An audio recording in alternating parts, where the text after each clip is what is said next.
જો જયરાજસિંહને ટિકિટ દીધી ભાજપે એટલે ભારતીય જનતા પાર્ટીના 61 MLA 60 હતા ને 1+ થયો 61 MLA ના કાર્યક્રમો પડ્યા ક્યાં કેટલા કરોડ રૂપિયા ખાધા કેની જમીનું લઈને એની માથે અત્યારે ઓલો કેવો 3 થર વાળા પુલ બને બાપના પૈસે લીલા લેરામાં એના બાપનું હોય એની જેમ 3 માળિયા બને ઈ તમારા બાપના પૈસા નથી ઈ બધા અમારા પૈસા છે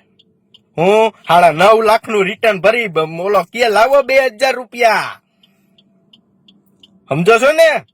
એટલે આ જો ભારતીય જનતા પાર્ટીને ગુજરાતની અંદર એનું અસ્તિત્વ જાળવવું હોય ને તો જયરાજસિંહ જાડેજા કે જયરાજસિંહ જાડેજાના પરિવારમાંથી કોઈની ટિકિટ ન આવવી જોઈએ જો આજ પહેલા ભારતીય જનતા પાર્ટીએ જયરાજસિંહ જાડેજાનું કે એના પરિવારનું માન રાખ્યું ને એટલે ગુજરાતની અંદર વિસાવદર વાળી તો આમ આદમી વાળા કરવાના અમે પટેલિયા વાળી કરશું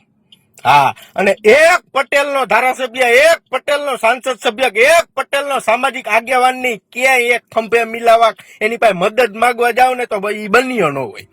કોઈની જરૂર નથી કોઈની અને તમે ભારતીય જનતા પાર્ટીના પટ્ટા પહેરીને બજારમાં નીકળવું હોય ને તો વ્યવસ્થિત રીતે સમાજને કામ આવો અને રૂઢિ પ્રમાણે પ્રામાણિકતાના કાર્યક્રમો કરજો ને તો જ કરજો હા બાકી તમારી એ કઈ જરૂર નથી યુવાનો તૈયાર થાય જ છે યુવાનો તૈયાર થાય જ તમારી કોઈ જરૂર નથી એ મોરલા ઉડી જાજે જાનુડીના દેશમાં મોરલા ઉડી જાજે જાનુડીના દેશમાં ઈ જાનુડીના દેશમાં મોરલા તો ઉડી જવાના છે ને મોરલા સંદેશો લઈ જવાના છે કે 27ની અંદર ચૂંટણીમાં આ કેવી ચીપટી ભરાણી જોવો તમે આજ ટાણે ગોંડલ હરગું આજ ટાણે આમ આદમી આગળ આવ્યું આજ ટાણે રાહુલ ગાંધી વોટ ચોરીનો મુદ્દો લઈને આવ્યા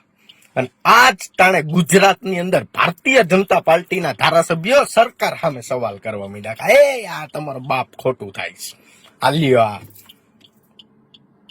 હાર્દિક પટેલે આજ નિવેદન દીધું ને એમને નથી દીધું વિચારો પટેલો વિચારે છે વસ્તી અને કોણ ધીરે છે નાણું મારો શેઠિયો બનીને મારી માતા હચવે તાણું વિચારો તમે પબ્લિક વિચારો ખાલી મત દઈને આ સભાઓ બપાવું જઈને દેશ આગળ ના વધે ના થોડુંક વિચારો કે આ ખૂટિયા લીલું ખડે આપણા ખેતરમાં વવારે છે કાપાવે હે આપણી પાસે પાણી આપણી પાસે વરાવે હે પુરાય આપણી પાસે બંધાવે હે ને ખાઈ જાય છે